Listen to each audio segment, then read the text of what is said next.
Salam ýa-ni hormatly adamlar. Garaşsyz bagy bir tarap ýurdumyzdaky täzelikler hemem habarlar bilen tanıştyrýan Watan habarlar gepleşigimize başlaýar. Şugun hormatly prezidentimiz Serdar Berdimuhammedow Ministrler Kabinetiniň başlanyň Owa Senat toplumyna gözegçilik edýän ornatlarynyň hemem vilayatleriň häkimleriniň gatnaşmagyny sany ulgamy arkaly iş maslahatyny geçirdi. Onun sebitleri durmuş ykdysady taýdan ösürmek, möwsüm bilen owa hojulyk işlerini talaýyk geçirmek wajyp meselelerini garaldy. Hormatly prezidentimiz sany ulgamy arkaly geçirilýän iş maslahatyny açyp, ilki bilen Akyl vilayatynyň häkimi Gurbanowa söz berdi. Häkim häzirki döwürde buğday eklen meýdanlarda ösüş suwuny tutmak we mineral dökünler bilen iýmitlendirmek işleriniň alınıp barýanlygy, akin meýdanlaryny kesellerin we ziýankeşleriň güze çykmagynyň öňüne almak boýunça derur çärelerin görülýänligi barada hatabat berdi. Şeýleki moly gowy çekişini bellenlen agrotexnik möhletlerde we ýokary ýyly geçirmek ornuny degişi işleriň alınıp barýanyny aýtdy. Vilayetde yer almanyň, togonyň we beýleki gök bakça ekinleriniň bol hasylyny öndürmek maksady bilen ähli derur işler alınıp barýar. Şunda vilayetin çäklerini tokoy dowlaklarynyň gerimli giňeltmek, eklen baglary ýedek etmek işlerine mühim ähmiýet berilýär. Şol buratyň özünde pile öndürmek mögümini guramaçykly geçirmek ornuny derur tagallar edilýär. Häkim o milli maksatnamasyndan şeýle hem ýurdumyzda 2019-2025-nji ýyllarda durmuş ykdysadyň ösürmek maksatnamasyndan gelip çykan wezipeleri üstünlikli ýerine getirmek ornuny degişi işleriň alınıp barýanyny aýdyp, medeni durmuş maksatly deskalaryň, ýollaryň, tuwara süreci deskalaryň gurulşyklarynyň depkinlerini ýoklandyrmak ornuny derur işleriň edilýänligi barada hatabat berdi. Şeýle hem hatabatyň çäklerini ýöňde boljak şanly senler, şol sanyna bütün dünýä saglyk güni münasibetli meýilleşdirilen çäreler barada habar berildi. Hormatly prezidentime de hatabat dinläp, buğday eklen meýdanlarda alınıp barýan ýedek işleriniň agrotexnik kadrara dolu laýyk gelmeginiň we geçirilýän ýedek işlerini kesgitlenilen möhletlerde ýerine getirmegiň geljekki bol hasylyň kepilidigini belledi. Şoňa görä akinlere ýedek işler bilen bir katarda vilayetde gowy çekişiniň bellenlen möhletlerde we ýokary ýyly geçirmegi häzirki döwrüň möhüm talap bolup durýar. Döwlet başlarymyza bir işler bilen bir katarda vilayetin ekrançyk meýdanlaryna yer almanyň we beýleki gök bakça ekinleriniň bol hasylyny ösürip ýetişdirmek maksady bilen degişli agrotexnik çäreleriň öz wagtyna geçirmegini üpçün etmegi tapşyrdy. Şeýlekem vilayetde bag nahallaryny ekmek, tokoy dowlaklaryny döretmek bilen bir katarda eklen baglary ýedek işleri iýdigderli alınıp barylmalylar. Şol buratyň özünde pile öňürjiler bilen şertnamalary baglaşmak we olary ýüpek gorçagynyň tohumlary bilen üpçün etmek babatda anyk tapşyryklar berildi. Hormatly prezidentime de vilayetiň çäklerini alınıp barýan gurulşyk işleriniň, aýratynda durmuş maksatly binalaryň gurulşyklarynyň hemişe üns merkezinde saklanylmalygyny belläp, bu işleriň bellenlen möhletlerde we ýokary ýyly geçirilmeginiň häzirki döwrüň möhüm talap bolup durýanyna üns çekdi. Döwlet başlarymyz ýurdumyzyň durmuşynda möhüm ähmiýeti bolan şanly senler barada aýdyp, olaryň huzuksanyna bütün dünýä saglyk güni münasibetli meýilleşdirilen çäreleriň ýokary guramaçyk derejesiniň üpçün edilmeligini belledi. Bu babatda häkimi bir näçe anyk görkezmeler berdi. Soňra hormatly prezidentime de Balkan vilayatynyň häkimi Atakallyýew söz berdi. Häkim vilayetde alınıp barýan işleriň ýagdaýy, huzuksanyna akinlerden bol hatyry öndürmek ornuny geçirilýän degişli mögümliň ýedek işleriniň depkinleri barada hatabat berdi. Balkan vilayatynyň ekrançyk meýdanlaryna akinlere ýedek etmek işler bilen bir katarda gowy çekişine ulanýan owagjyk tenkalarynyň we degişli gurallaryň dolu güýjüne işledilmegi ornuny derur tagallar edilýär. Şunda ekrançyk meýdanlaryna ösürilip ýetişdirilýän yer almadan, togondan we beýleki gök bakça ekinlerinden bol hatyr almak ornuny toplumlaryň işler amala aşyrýar. Şeýlekem häkim köpçülikliň bag nahallaryny ekmegiň ýarky mögümini guramaçykly geçirmek we eklen baglara degişli derejede ýedek etmek wezipeleriniň üstünlikli ýerine getirilýänligi, şol buratyň özünde vilayetde pile öndürmek boýunça meýilnamany berja etmek üçin degişli taýýarlyk işleriniň batly depkinlerde alınıp barýanlygy barada aýdyp, bu işleriň ýokary ýyly geçirilýänligi barada hatabat berdi. Şeýlekem hatabatyň çäklerine vilayetde o milli maksatnamasyny üstünlikli ýerine getirmek, ýaşaýyş jaýlarynyň, ýollaryň we beýleki inženerçilik deskalarynyň gurulşygyny şartlandyrmak boýunça döwlet başlarymyzyň ulal beren tapşyryklarynyň berja edilişi barada aýdyldy. Şanly senleri guramaçykly geçirmek, aýratynda bütün dünýä saglyk güni münasibetli meýilleşdirilen çäreleriň maksatnamasy barada hatabat berildi. Hormatly prezidentime de hatabat dinläp, vilayetde alınıp barýan mögümliň owagjylyk işleriniň, aýratynda akinler edilýän ýedegiň öz wagtyny we ýokary ýyly geçirilmelidigine üns çekdi. Şunda buğday meýdanlaryna kesellerin we ziýankeşleriň güze çykmagynyň öňüne almak, şol buratyň özünde gowy çekişini agrotexnik möhletlerde we ýokary ýyly geçirmek wezipeleri üstünlikli ýerine getirilmeliler. Döwlet başlarymyza ýurdumyzyň azyk üçinçiligini pugtulandyrmak we ilatyň göýük bakça önümlerine bolan isleglerini dolu kanagatlandyrmak maksady bilen bekinleriň hasyllygyny alymesasy ýokulandyrmak meselelerine mühim ähmiýet bermegi taşyrdy.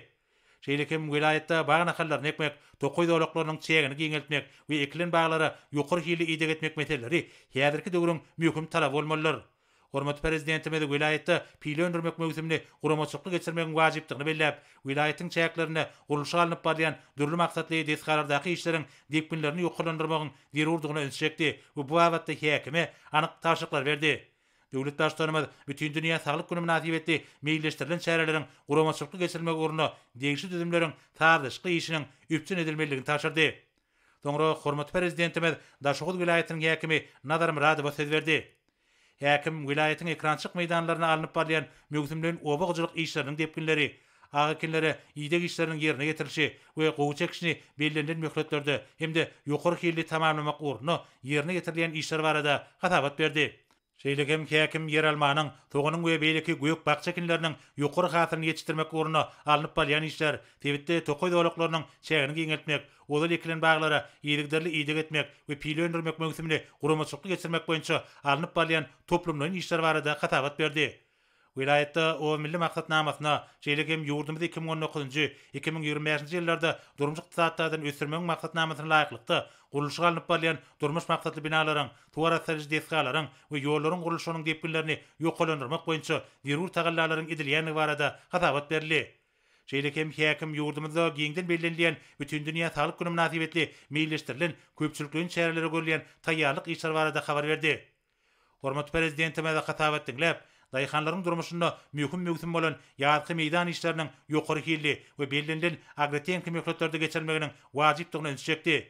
Şunda agakinlere edilýän ýygyk işleriniň hiline, gowy çekişiniň öz wagtyny geçirilmegine mühim ähmiýet berilmelidir. Döwlet başlarymyz bu işler bilen bir katarda adyk bolşuny hata öpçün etmek boýunça maksatnamanyň çäklerini ýer almadan we beýleki göýük bakçakinlerinden alynýan hatyryň mukdaryny ýokulandyrmak meselelerining wajypdygyny belledi. Şeýlekem vilayetde bagna hallaryny ekmek, ekilen baglara ýygyk etmek işlerine jogapkärçilikli çemeleşilmeler diýip hormatly prezidentimiz belledi we bu wagtda häkime bir näçe görkezmeler berdi. Şol bir wagtyň özünde vilayetiň pili öndürjüleri bilen şertnamalary baglaşmagyň we olary ýüpek gurçagynyň ýokary hilli tohumlary bilen üpçün etmegiň wajypdygyny belläp, döwlet başlarymyz bu işlere häzirki zaman ilmi we gazanlan tejribe tasyna ähmiýet berilmeligini aýtdy. Şeýlekem hormatly prezidentimiz vilayetde o milli maksatnamasynyň gelip çykan wezipeleriň üstünlikli ýerine getirilmeginiň mühim talap bolup durýanyny belledi. Döwlet başlarymyz bütün dünýä saglyk güni münasibetli köpçülikleriň çäreleriň ýokary guramaçyk derejesine geçirilmeligini, munyň ýurdumyzda sagdyn durmuş ýerlerine gyzyklanma bilýän adamlaryň sanynyň artmagyna ýardam etmelidigini belledi we bu wagtda häkime anyk görkezmeler berdi. Soňra hormatly prezidentimiz Lewap vilayetining häkimi Amangeliýew söz berdi. Häkim şu günleri vilayetde alınıp barýan işleriň ýagdaýy, şol sanyna buğday eklen meýdanlarda ýerine getirilýän ýygyk işleri, gowy çekişini bellenlen möhletlerde we ýokary hili geçirmek ugruna amala aşyrylýan giňmeçli işler barada hatabat berdi. Häkim hatabatyň barşyna ýer almanyň, soganyň we beýleki göýük bakçakinleriniň ýokary hatyryny ýetişdirmek, tokoý dowlaklarynyň çegini giňeltmek hemde ekilen baglara degişli derejede ýygyk etmek ugruna ýaýbanlandyrylan giňmeçli işler barada maglumat berdi. Şunda pili öndürmek mögümini guramaçykly geçirmek üçin ähli zerur tagallalaryň edilýäni gaýdyldy. Bütün dünýä saglyk gününe görülýän taýýarlyk işler barada hem hatabat berildi. Şeýlekem häkim häzirki döwürde o milli maksatnamasyndan we ýurdumyzy 2019-2025-nji ýyllarda durmuşyk ykdysatydan ösürmek maksatnamasyndan gelip çykan wezipeleri ýerine getirmegiň çäklerini, dürli maksatly binalaryň we desgalaryň gurulşyklaryna alınıp barýan işleriň depkinlerini güýçlendirmek ugruna zerur tagallalaryň edilýäni barada hatabat berdi. Hormatly prezidentimiz hatabat dinläp, obagçylygyny mühim hemde jogapkärli mögüm bolan agakinlere ýygyk etmek işlerini we gowy çekişini talaby laýyk geçirmegiň zerurdygyny çekip, şu günler alınıp barýan işleriň geljekki bol hatyryň kepilidigini belledi we vilayetiň ekrançyk meýdanlaryna ýerine getirilýän işleriň agrotenkanyň kadyryny laýyklykda ýokary hilli geçirmegine mühim ähmiýet bermegi taşyrdy. Döwlet başlarymyz ekşi bolan tenkalaryň dol güýjüne iş edilmeligini aýtdy. Şeýlekem vilayetde yer almanyň, toganyň we beýleki kinleriň bol hatyryny kemale getirmek ugruna alınıp barýan işler ýokary hil derejesine eýe bolmalydyr. Şol bir wagtyň özünde tebitde bagna hallaryny ekmek, tokoý dowlaklaryny döretmek we ekilen baglara ýygyk etmek işleri mühim wezipe hökümde geçirildi. Hormat prezidentimiz pile öndürmek mevsim aradaydyp, bir gymmatly çygymalan dokma tenagat üçin üren deri urdugyny önsüçekdi we burda alınıp bolýan işleriň häzirki döwrüň tarapyna laýyk derejede gurulmalygyny aýtdy. Döwlet başlarymyz vilayatyň çäklerine bina edilýän medeni durmuş maksatly desgalaryň gurulşyk işleriniň ýokary hilli we öz wagtyna ýerine getirilmeginiň wajypdygyny belledi we bu awatda häkime bir näçe taşyklar berdi.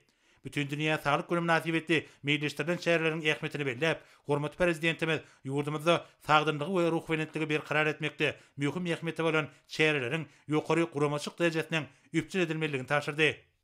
Soňra hormatly prezidentimiz Mar vilayatynyň häkimi Anne Berdiýewa söz berdi. Häkim vilayatda dowam edýän mögümlüğin işleriň ýagdaýy, akin meýdanlaryna ösüşdigini tutmak we mineral dökünler bilen iýmitlendirmek işleriniň agrarien kadra laýyklykda alınıp bolýanlygyny, gowy çekişini öýül wagtyna we ýokary hili geçirmek oruna ýerul tagallalaryň edilýäni barada hatabat berdi.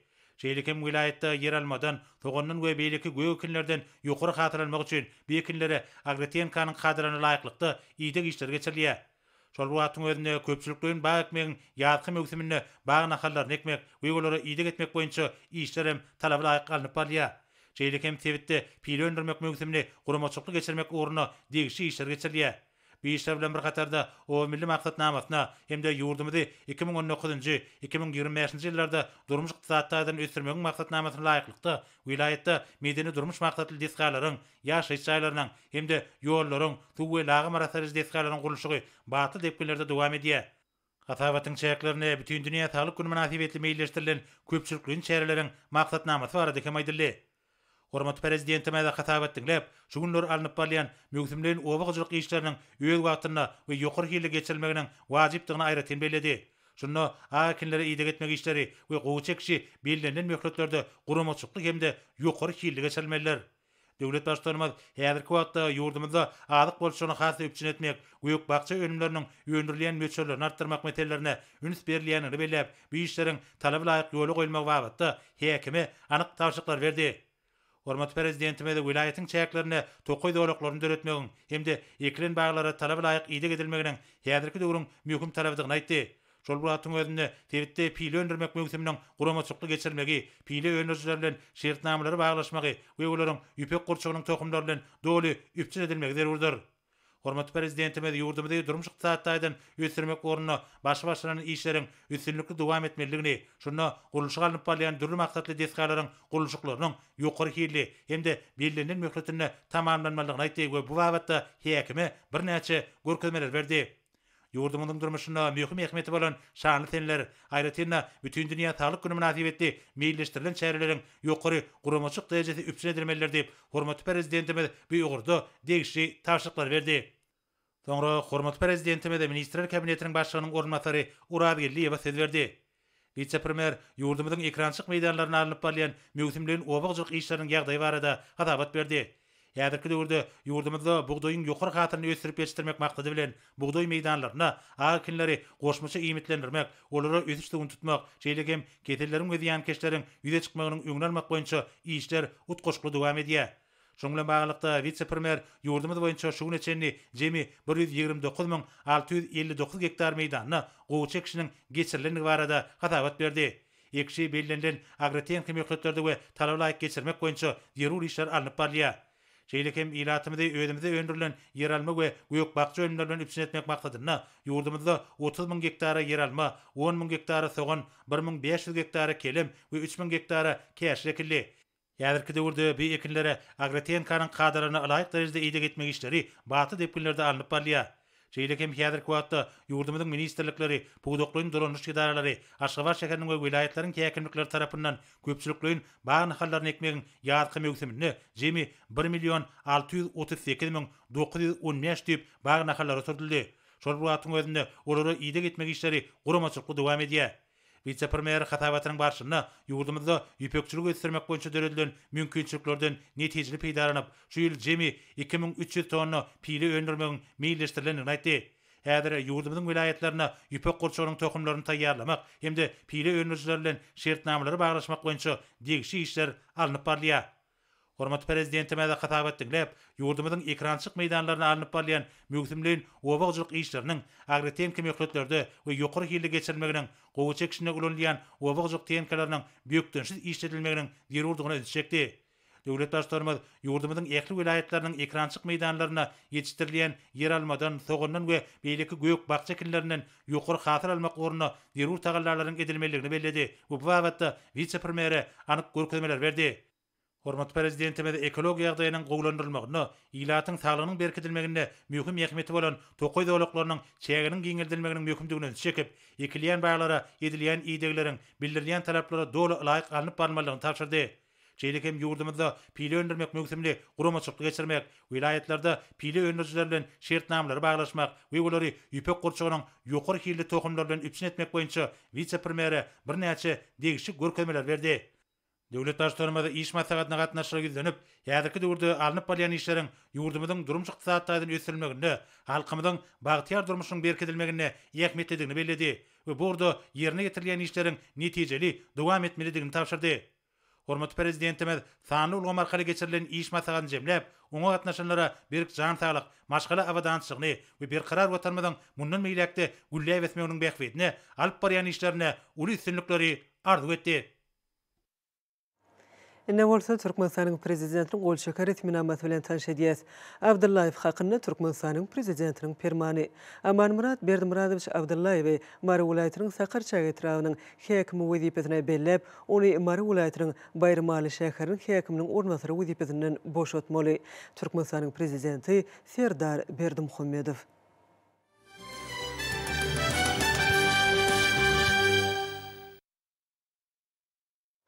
Şogun Hindistan Respublikasynyň prezidenti Ramnath Kovindiň Türkmenistana bolan döwlet sapary tamamlandy. Ma'lum bolýaly belent mertebeli mihmanyň Türkmenistana uran ilkinji döwlet saparynyň çäklerine geçirilen gepleşikler netijeli häsiýete eýe boldy. Hormatly prezidentimiz Serdar Berdimuhammedow özüniň Hindi kärdeşi bilen geçiren gepleşiklerini belleşýäli. Bu sapar türkmen Hindi gatnaşyklarynyň hiltaýdan täze derejede çykmagyna giň ýol açdy. Belent mertebeli mehmanyň uluw kerweni paýtatymyzyň halkara howaý mendirine tarap ugrady.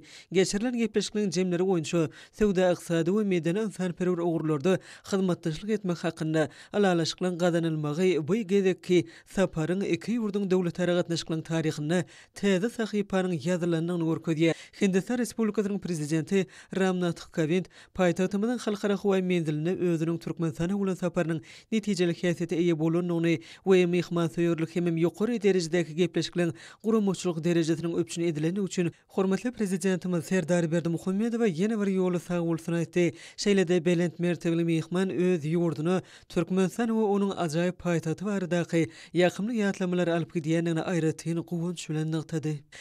Bolan dostlukly gatnaşyklary türkmen we hindi halklarynyň bäkibidine laýyk derejede ösdürmäge bolan gyzyklanmalar hyzmatdaşlygyň ähli ugurlary boýunça işeňleşdirilmegini öpçün eder.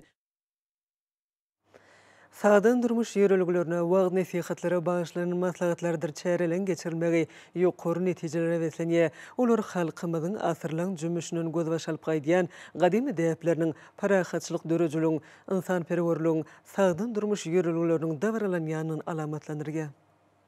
Berkarar döwletiň täze eýamynyň galkynyşy döwrüne dürli ugurlara niýetlenen maslahatlaryň geçirilmegi möhüm ähmiýetlidir. Hormatly prezidentimiziň ýyl ýurt bähwidini, raýatlaryň saglygyny nazarlaýan tutumlaryny, belent maksatly işleri, wagt nasihatlar, sagdyn durmuş ýörelgileri bilen bagly şäherlere giň germerler. Şeýle çäre Aşgabat şäher we berkararlyk etrapy häkimlikleriniň guramagyna geçirildi. Bu şäherlere Türkmenistanyň Milli Geňeşiniň mejlisi, halk maslahaty, siýasy partiýalar, jemgyýetçilik guramalar işe gatnaşýarlar. Watanymyz dünýäde parahatçylygyň, asudalygyň hökm sürýän ýurdy, çalt tepkini ödürýän hemde ösýän döwlet hökmünde tanalýar. Diyarımızda halkın avadançylığına, saglygyna gönüktirilen ägirt uly taryhy maksatnamalar amala aşyrylýar. Depgilli ösýän, ykdysadyň kuwwatly, her bir adamyň durmuşdaýdan gororlugy ýola goýulan döwletimizde adamlaryň halal zähmet çekmegi, ýaşlarymyzyň okumagy, hünär edinip ökde hünärmeller bolup ýetişmegi, munasyp diň almak üçin ähli şertler döredilýär. Bular barada gurrunlar çäreleriň içinden er şara çolup geçdi.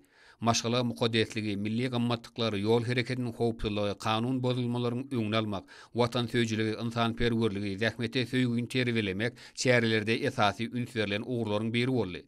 Sagdyn durmuş ýörelgeleri barada çykyşlary hem uly orun berildi. Ýurdumyzda her bir maşgalanyň awadan durmuşda ýaşamagyna, ýaş nesillerimiziň milli we umumy adamzat ruh gymmatlyklary esasyna terbilenmegine gönüktirilen toplumlaryň özgertmeler üstünlikli durmuşa geçirilýär. Şäherler türkmen halkynyň belend insanperwer maksatlary agrarlygyny alamatlandyrýar.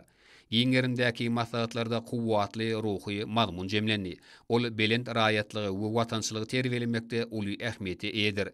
Şäherleriň ýokary ruhy bilendigi halkymyzyň midemet agzybirligini, bütewligini alamatlandyrýar. Magtumlat naky ýaşlar Romosynyň merkez geňeşiniň hemde Ilmlar Akademiýasynyň bilelikde eglan etmegine Ilmlar Güni münasibetli Türkmenistanyň ýaşlarynyň arasynda ilmi işler boýunça eglan edilen bäýatleşiň nowatdaky tapgary işen häsiýeti betlendi. Türkmenistan Ilmlar Akademiýasynyň Tehnologiýalar merkezinde ýurdumyzyň ýaşlarynyň arasynda ilmi işler boýunça eglan edilen bäýatleşiň ikinji tapgaryna badalga berildi. Onda ýaş alymlyga dalaşgärler häzirki zaman ilminiň dürli ugurlary boýunça öz işlerini goramaklyga başladylar. Çykyşlarda ýaşlar öz ilmi işleriniň maksadyny, täzeçiligini, derwaýslygyny we netijeligini açyp görkezdiler. Türkmen Döwlet Binagarlyk Guruş Institutynyň guramagyna ýaş hünärmenler döwrüň geljegi atly sal ulgam arkaly ilmi amal maslahat geçirildi. Teleköprü arkaly geçirilen maslahatda Ýaşylyk Hakaýew adynaky Halkara Neft we Gaz Uniwersitetiniň mugallimleri, Tehnologiýalar merkeziniň hemde Himiýa institutynyň ilmi işgärleri we talip ýaşlar gatnaşdylar. Maslahatda ýurdumyzyň himiýa senatynyň ösüşi we geljegi, ýerli çygymallardan ýokary hilli önümler almagyň tehnologiýalary, tebigi baýlyklarymyzy goramak we netijeli peýda almak ýaly ugurlar boýunça täsirli çykyşlara giň gerilmeli. Berkarar döwletiň täze ýamynyň galkynşy döwründe telekeçilik ulgamy milli ykdysadyýetimiziň möhüm bölegine uruly. Soňky ýyllarda bu ulgamyň barha işçileşmegi netijesinde täze iş orunlary köpelip, bätleşe ukyply önümliň önülşi barha artýar. Bu ösüş Ahal welaýatynyň telekeçileriniň işlerine de aýdyn doýulýar. Ahal welaýatynyň Änäw şäherindäki Bars hususy kärhanasy soňky ýyllarda önürýän önümleriniň ýokary hilligi bilen ýyla taratyna giňden tanalýar. Dünýäniň ösen ýurtlarynyň inkämi tehnologik enzamlary oturdulan bu kärhanada ýylatyň köpütligi bildirýän konditor önümleri bolan keksiň we şokoladyň birnäçe görnüşleri öndürilýär. Hatta kygy kärhanada keks önümleriniň Bars, toýpay hemde kerwan ýaly görnüşleriniň 25 we 40 gram agramdaky ugudan gaplary ýerleşdirilen görnüşlerini öndürmeklik ýoly goýulan.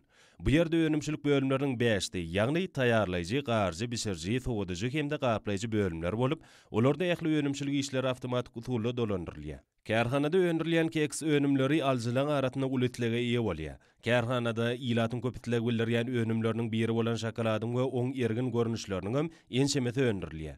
Bu ýerde öndürilen ýokary hilli önümler şertnameler esasyna ýurdumyzyň paýtagty Aşgabat şäherine hemde welaýatlary uradylýar. Kärhanada öndürilen ýokary hilli önümler ýyl günümiziň toý saçaklaryny bedäp durmagy, bu önümleri öndürýän işi hünärmenliň ihlatlarynyň hem zähmetleriniň hem ýerine düşýänliginiň aýdyn şaýady bolýar. Häzirki wagtda kärhanada işler çalşyk esatyna alınıp barilýar. İşler barha ilerleyen bu kärhanada geljekde ýyla tarapyndan has köpütligi bildirilýän konditor önümleriniň täze görnüşleriniň önümçiligini ýola goýmagam gözegine tutulýar. Kärhananyň agzybir we zähmetýär işgärleriniň janypkeşlik bilen çeken zähmetleri olaň halkyň arkadagly zamanasy ýylynda öz öňlerine goýan asylly maksatlarynyň murat tapşakdygyna bolan ynam pugtalandyrýar. Garaşsa diýarymyzyň milli ykdysadyýetine döwlete degişli bolmadyk ulgamny ýokary tehnologiýaly önümçilikleri ösdürmekligi, kiçik we orta telekeçilik düzümleýin üýtgedip, gurmaklyga aýratyn öns berilýär. Balkanawa şäherindäki Türkmenistanyň senagatçylary we telekeçileri birleşmesiniň agzasy bolan Demir Ölçek hususy kärhanasy hem ýurdumyzda netijeli döwrewap işleri bitirýän kärhanalaryň biridir.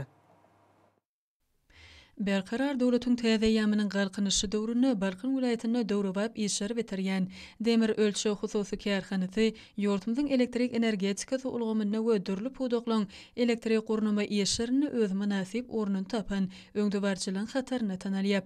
Ol öz müşterilerini elektrik enjamlaryny satyn almak, ferişdeleri synagdan geçirmek, ulanşa tawşyrmak, tehnika hyzmatlary ýola goýmak, ýyllaramdan goraýjylary gurnamak we başga da ýürütüleşdirilen köp sany hyzmatlary gödürülýär. Şonuň ýalam kärhanyň öz işine ussat hünärmenleri elektrik enjamlaryny ýokary boltlarda synamak, ölçemek, relýew goruglaryny we awtomatikany, howa geçirjileri gurnap sazlamak, ışıklanırş üçin sütünleri oturtmak, diesel generatorlaryny awatlamak we olara hyzmat etmek ýaly jogapkärli işleri bir kimsede ýerine ýetirmek başarýarlar. Demir ölçek hususy kärhanasynyň önümçilik bölümine oturdulan daşyr ýurtlardan satynanan kuwatly enjamlar her biri ýerine ýetirilýän işde ýokary netijeleri gazanmagy mümkinçilik berýär. Kärhanyň uzak aralyklary kuwatlyligi 35 kW bolan elektrik toguny geçirji ulgamlaryny, olaňa gurnama işlerini, elektrik energiýasyny paýlaýjy we gödöwçilik enjamlarynyň synagyny, bagdan çykarşyna we ýer üstü önümçilik deskalaryna, guruluşy gurnama we başga-da köp sanly sargatlar boýunça bitirilýän işleri Türkmen standartlary döwlet gullugy tarapyndan barlygdan geçirilip buýrujulara tabşyrylýar.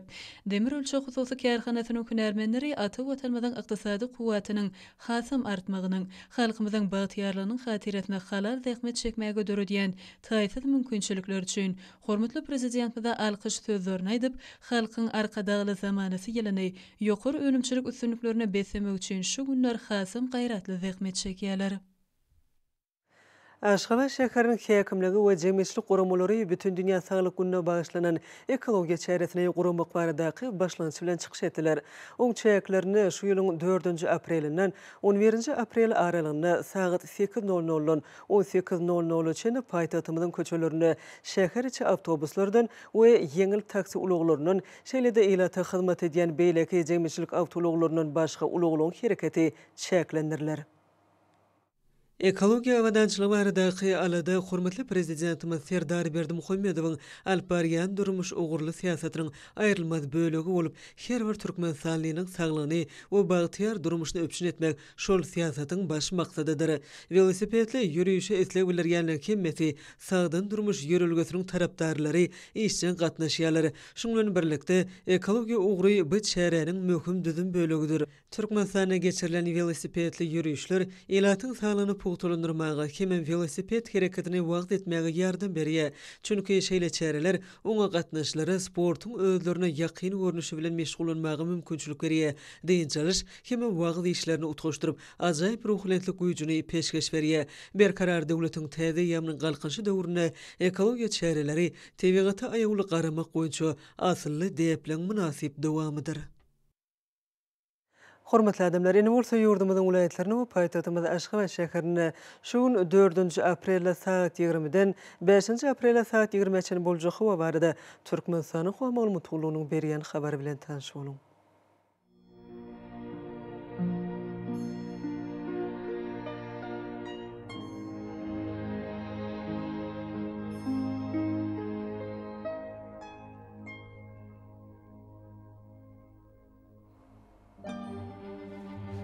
Balkan vilayetine ötkäpdirän bulutly howa bolup, ýa-da güneterden telesekund 9-14 metr etýän şemal öter.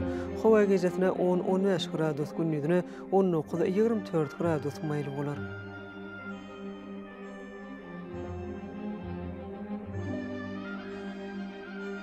Ahal vilayetine ötkäpdirän bulutly howa bolup, ýa-da güneterden telesekund 10-15 metr etýän şemal öter. Howa gecesine 13-18 gradus, gündüzüne 22-27 gradus maýly bolar.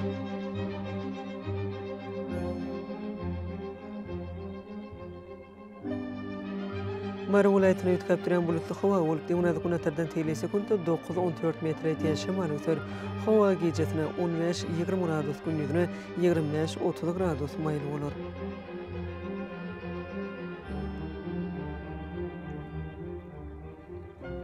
Lewap vilayetine ötkäpdirän bulutly howa bolup, gün ortadan telesekund 9-14 metr etýän şemal öter.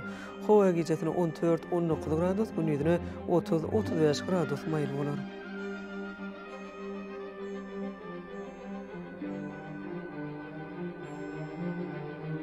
Daşoň vilayetine ötkäpdirän bulutly howa bolup, ýa-da güneterden telesekund 9-14 metr etýän şemal öter.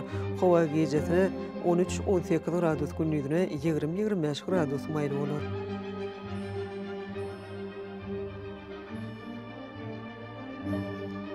Paýtagtymyz Aşgabatda ötkäpdirän bulutly howa bolup, ýa-da güneterden telesekund 9-11 metr etýän şemal öter. Howa gecesine 15-17 gradus, gündüzüne 23-25 gradus maýly bolar.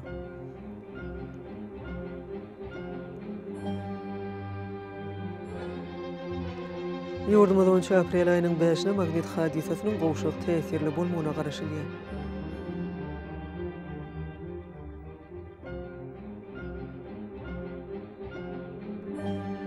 Edil vatandaşlar yaz faslyna günüň dowamyny howanyň derejesiniň ýetgäp durýanyny nazara alyp faslyň aýratynlyklaryna laýyklykda giyinmegi, şeýle-de häzirki wagtda howada tozan bölejikleriniň kadadan 8 götürüm artmagy we howanyň akymynyň öýtgenmegi bilen baglanşykly howa şertleriniň adamyň bedene ýetirip biljek oňuýsy täsirleriniň öňüni almak maksady bilen agyz burun örtüni ulanmaklygy maslahat berýär. Howpsuz bolan 2 metr araçagy berja etmek, elleri arasy saklamak zerurdyr. Mehriban ileşler, bulary berk berja etseňiz gelen islenip faslyny öz saglygyňyz gorap bilersiňiz. Mehriban adamlar şunun bilen watan habarlar gepleşigimiz jemleýäs. Berkarar döwletiň täze ýamynyň galkynşy döwründe ata watan Türkmenistan ähli babatlarda ösüşleri betlenýär. Ähli ösüşlüň özününde bolsa halkyň behwidi bar. Çünki biziň ýurdumyzda döwlet adam üçindir. Hoş wagtyňyz.